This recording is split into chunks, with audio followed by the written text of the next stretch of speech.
अगर middle east में युद्ध बढ़ गया तो क्या भारत में पेट्रोल 120 रुपए से भी ऊपर जा सकता है? क्या सोना अचानक महंगा हो सकता है? और क्या दुनिया की अर्थव्यवस्था एक बार फिर हिल सकती है? मिडिल ईस्ट में बढ़ते तनाव का असर अब सिर्फ युद्ध तक ही सीमित नहीं रहा, बल्कि इसका असर पूरी दुनिया की अर्थव्यवस्था पर दिखाई देने लगा है।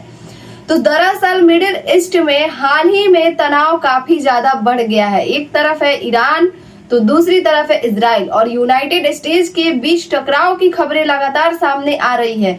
मिसाइल हमले, ड्रोन हमले और सैन्य कार्यवाही की वजह से पूरा मिडिल ईस्ट एक बार फिर से तनाव के माहौल में है।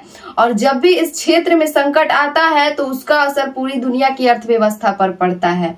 सबसे ज्यादा असर पड़ता है तेल की कीमतों पर, क्योंकि मिडिल ईस्ट दुनिया का सबसे बड़ा तेल उत्पादक क्षेत्र में से एक है। अगर इस इलाके में युद्ध या तनाव बढ़ता है तो तेल की सप्लाई पर खतरा बढ़ जाता है, और जैसे ही सप्लाई पर खतरा आता है वैसे ही अंतर्राष्ट्रीय बाजार में तेल की कीमतें भी बढ़ने लगती है।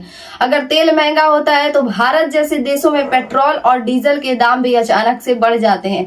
सोना और चांदी भी महंगा आ जाता है, क्योंकि तनाव के समय निवेशक अक्सर सुरक्षित जगह तलाशते हैं और ऐसी स्थिति में लोग शेयर बाजार से पैसा निकाल करके सोना और चांदी जैसे धातुओं में निवेश करने लगते हैं। इस वजह से सोना और चांदी की कीमतें अचानक से गिरावट आ जाती है या फिर उछल जाता है। यही कारण है कि मिडिल ईस्ट में तनाव बढ़ते ही दुनिया में कई बाजारों उतार चढ़ाव शुरू होने लगते हैं।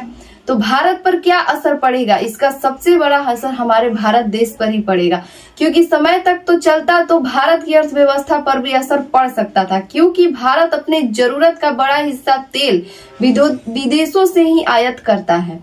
अगर तेल महंगा होता है तो इसका असर धीरे धीरे आम लोगों की जेब पर पड़ने लगता है।